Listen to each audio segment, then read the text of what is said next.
Hiking really helps me to refresh. I've gone through so much in life, and at one point I even went into depression.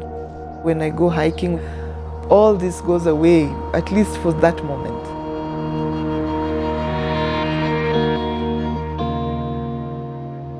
I had my first baby in 1999, and unfortunately after 2 days the baby died. And I asked God, why? Why did you show me and then take him away? So then I got pregnant almost immediately. And during this second pregnancy is when things started happening. I was very sick. I could get pneumonia, I could get malaria, I could get sick all the time. At 7 months, the baby was saved, put in an incubator for a few days, and he passed on. Another boy. A lot of blood samples were taken just to find out why I had a very low immune system and these things were happening.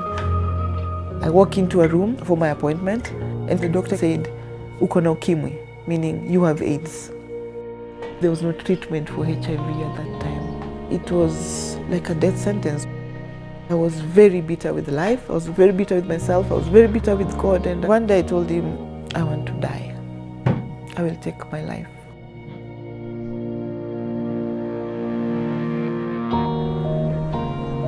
In most of sub-Saharan Africa, the biggest causes of death or illness have been due to infectious diseases. Malaria, TB, diarrheal diseases in children, and HIV.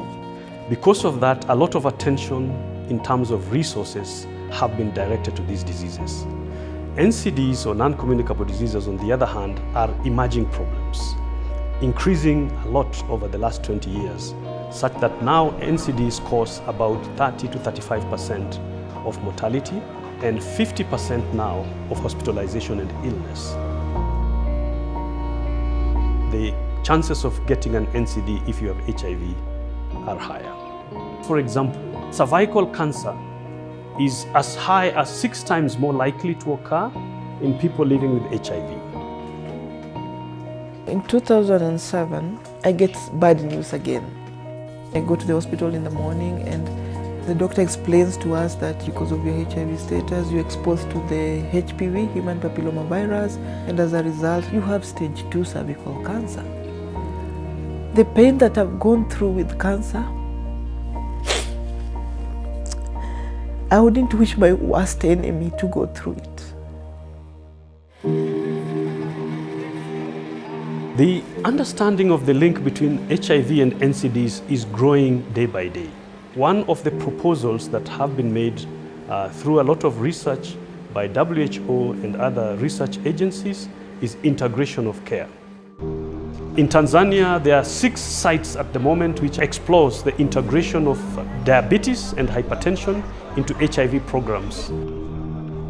HIV nowadays doesn't kill. What kills today is NCDs. So we need to take care of NCDs with HIV together. The clinic has been growing. We started with 10 clients, but currently as I'm speaking, we are having 250 clients. So I think the project has been very successful. We screen for hypertension and diabetic. People, they are being diagnosed early, and also they are getting all treatment together. And we are giving them counseling every day, so stigma also is reduced.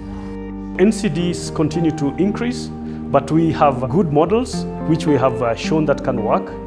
And it's possible, if all this is implemented, that we can turn the tide on NCDs and also HIV together. So the future is bright.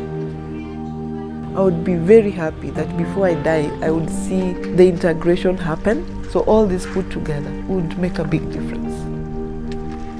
After going through my traumatic experience, and now it's been over 20 years, I've become a health advocate. We have support groups and we meet just to share our stories and how we're coping, giving hope with whatever someone is going through. I must say that I am not a survivor, but I'm a warrior. Let us keep hope alive.